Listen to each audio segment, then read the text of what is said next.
So, what is MavAttack's 2015 Game of the Year?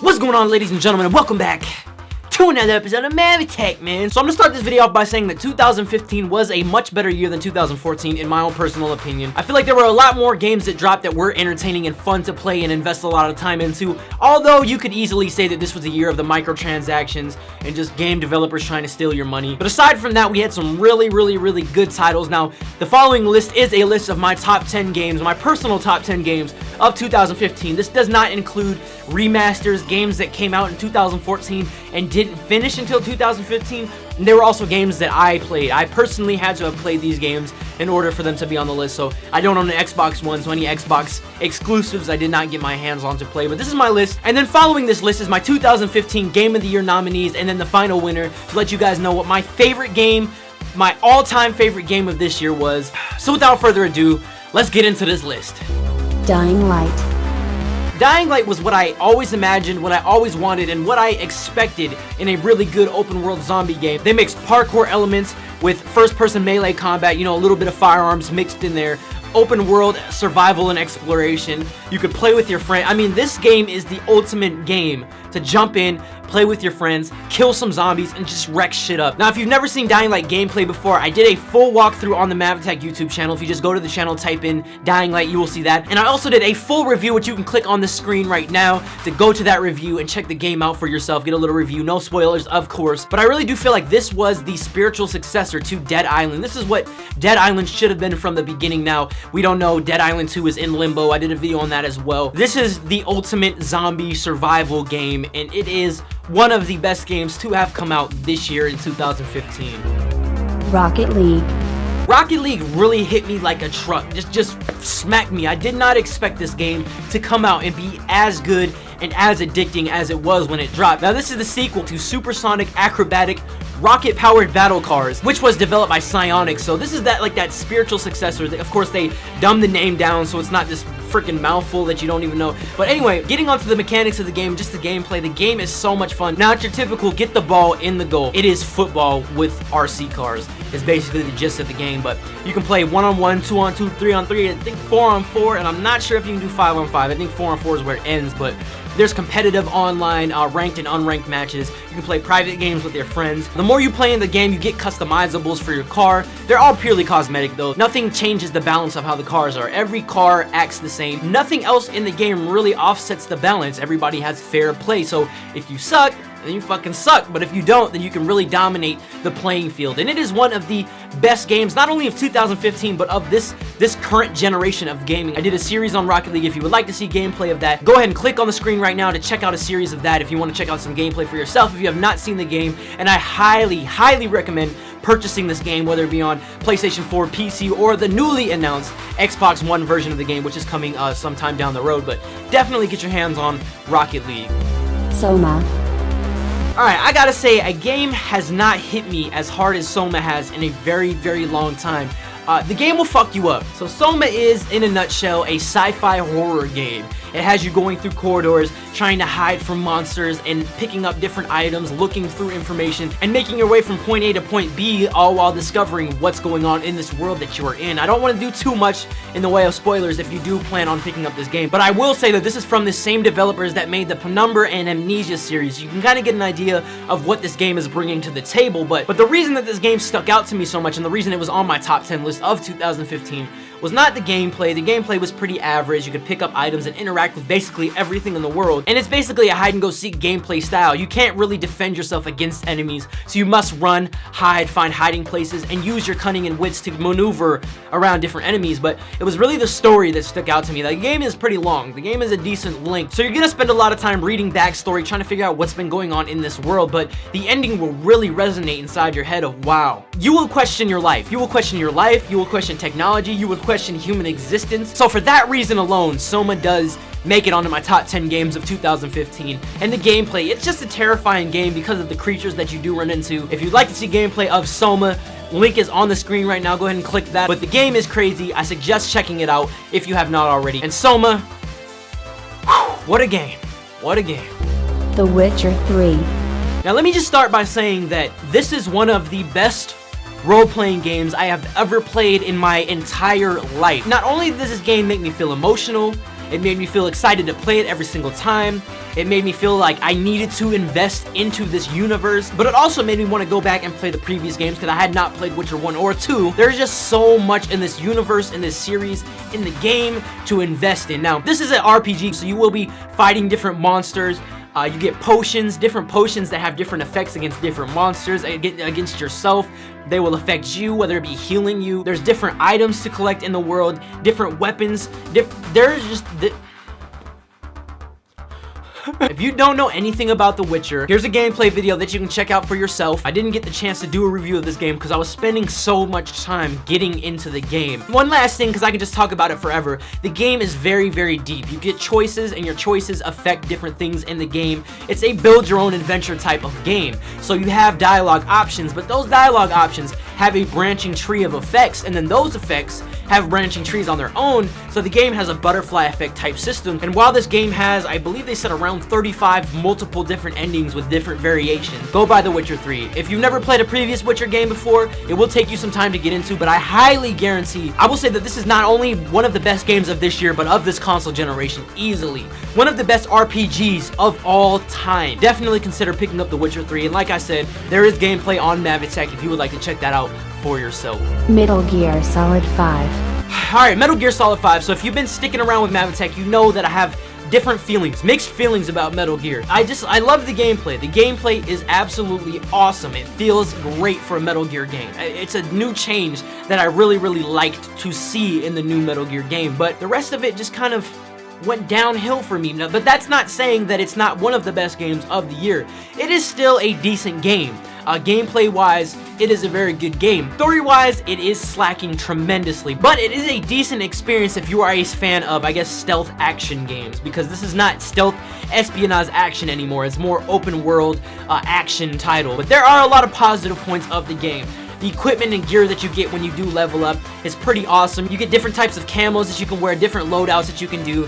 Freedom of exploration is in this game, and while I don't think it's good for a Metal Gear game, it works decently in this game, but it is a pretty good game overall. It's one of the better titles to have launched in 2015, and with the inclusion of the FOB missions where you can defend or attack against other people's bases and build your resources, to Metal Gear Online, which it still needs work. I won't be playing it, but it will get better, and that is the online multiplayer portion of it, where you play competitively against other people, customize your own avatar, customize your own loadout, and you can go into these games and play against people. But mixed in with the main story, the FOB missions, and Metal Gear Online, Metal Gear Solid does bring a lot to the table, although I don't feel like it does open world correctly, and I don't feel like it's a good Metal Gear game. It is still a really decent game, and it is fun to get your hands on because the gameplay feels smooth and solid, and it packs enough inside the game to say it is definitely one of the better games of this year. Fallout 4. Fallout 4. Fallout 4 was one of my most anticipated games of 2015. Once it was announced and it only had a few more months until it was released, the hype went. So Fallout 4 is a post-apocalyptic role-playing game where you create your own character, and then through a series of events you are unleashed onto the world to try and survive, to try and find life, to try and find any hope of survival for the new world. But the game is just massive and does a huge step up from Fallout 3. It adds new cities, new landscapes, new settings. It adds tons of gear and new weapons. It actually gives a purpose to miscellaneous items because there is a whole new crafting system within the game. And also, if you would like to see a review of Fallout 4, I dropped that on the channel, as well as a few gameplay videos. So be sure to click on the screen, whichever side it's on, and check that out for yourself. There is so much to do in Fallout, to explore, to find out, to level up and unlock. And not only that, but the narrative is pretty decent. Fallout 4 is one of the best games of 2015. Bloodborne. So Bloodborne, I really had to prep myself before Bloodborne came out. Now, I never was really into Souls games, Dark Souls, but I did play Dark Souls 2 for a decent 10, 11, 12 hours before Bloodborne came out, and I will say that I was prepared when I jumped into Bloodborne, because Bloodborne is very unforgiving, and if you're not seasoned to higher difficulty games, you're gonna have a very, very difficult time getting into Bloodborne and understanding how to play the game, the mechanics, to understand the combat style, and to understand the universe. Because Bloodborne does, in a strange way, much similar to the Dark Souls games, have a storyline, and it has lore behind it. The art direction of the game is absolutely beautiful. The kind of Victorian Gothic art direction of the game just immerses you. It pushes you into that environment, into that setting, and with a lot of really high difficulty enemies, a lot of unforgiving scenarios that you will get yourself into. If you are looking for a really challenging game, one that does not hold your hand and treat you like a little child, definitely check out Bloodborne. It will have your blood boiling, and if you would like to see gameplay of Bloodborne, of course, as always, there are plenty of videos up on MavAttack, but be sure to check those out if you don't know about Bloodborne. But Bloodborne is one of the most brutal, unforgiving games of 2015. Xenoblade Chronicles X. So Xenoblade Chronicles came out of left field for me, and I am so happy that I was able to pick this up for my Wii U. Now, Xenoblade Chronicles is a massive RPG with MMO elements, and it allows you to create your own character, customize damn near everything in the game, drive around giant bipedal mech suits that freaking just smash enemies. It is your typical RPG, but it has some really deep, in-depth RPG elements to it. You really have to check out stats, you really have to crank numbers, and everything you equip on your person has an effect on how the gameplay goes. But the world is massive. The open world of Xenoblade Chronicles X is massive. It's overwhelming and it's unforgiving. And I will go further in depth on this in my Xenoblade Chronicles X review, which should either be out tomorrow or the day after, sometime after this video. And overall, it's just a very fun and addicting game, and one of the best Wii U games that I have played in a very long time, so it really gave my Wii U more life. This has got to be one of my favorite games of 2015, easily.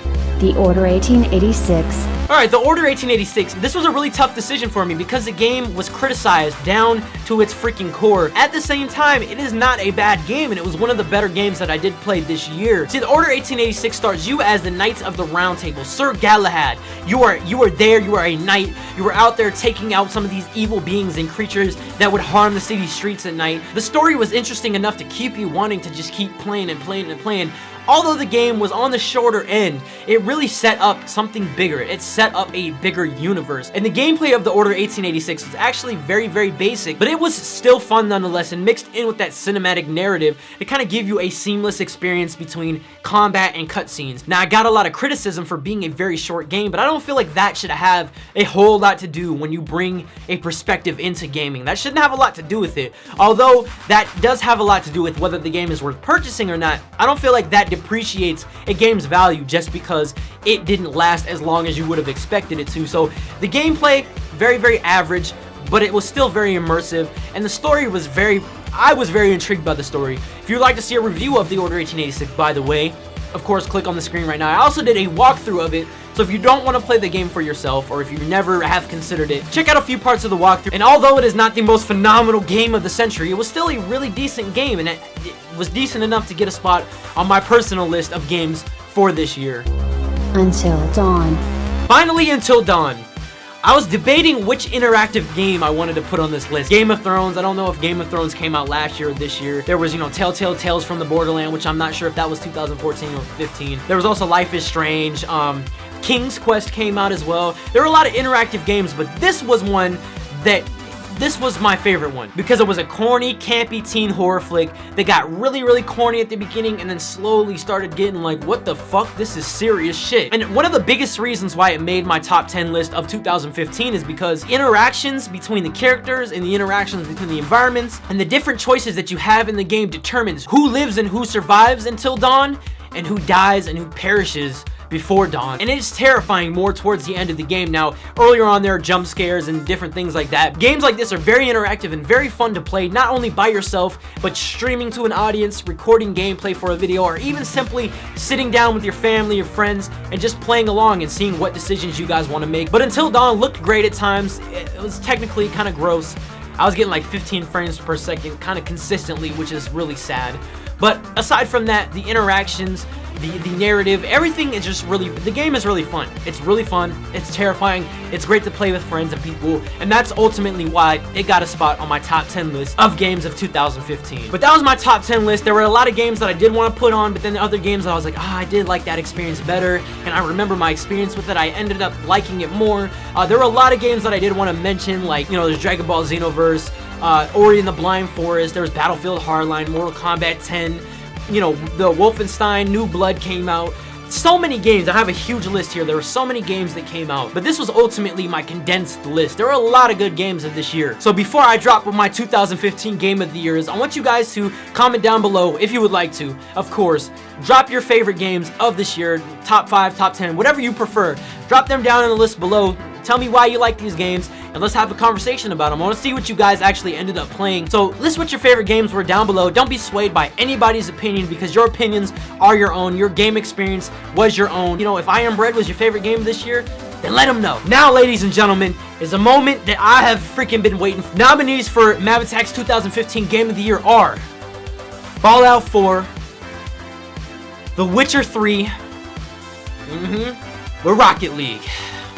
So these are my 3 top games of the year. These were the 3 games that really resonated with me, really chimed with me, and I had the best moments and best experiences on these games. So, what is MavAttack's 2015 Game of the Year?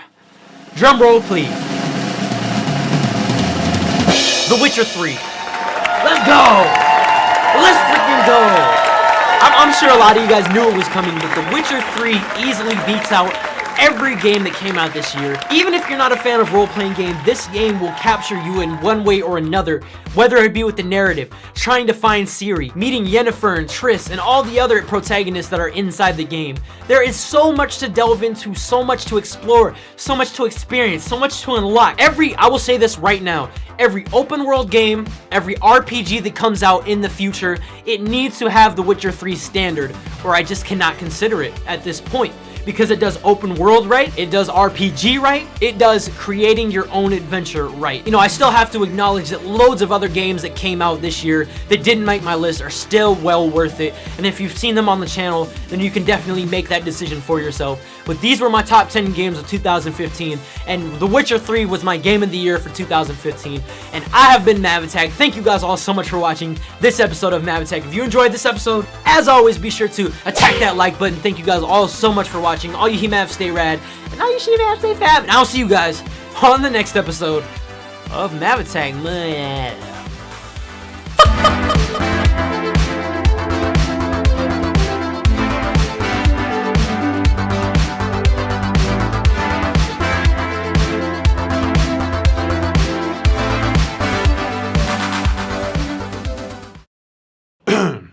What's going on? What's going on, ladies and gentlemen? What's going on, ladies and gentlemen, and welcome back. What's going on, ladies and gentlemen, and welcome back to another episode of MavAttack. So, I mean, as far as games went, all right. What's going on, ladies and gentlemen, and welcome back to another episode of MavAttack, man.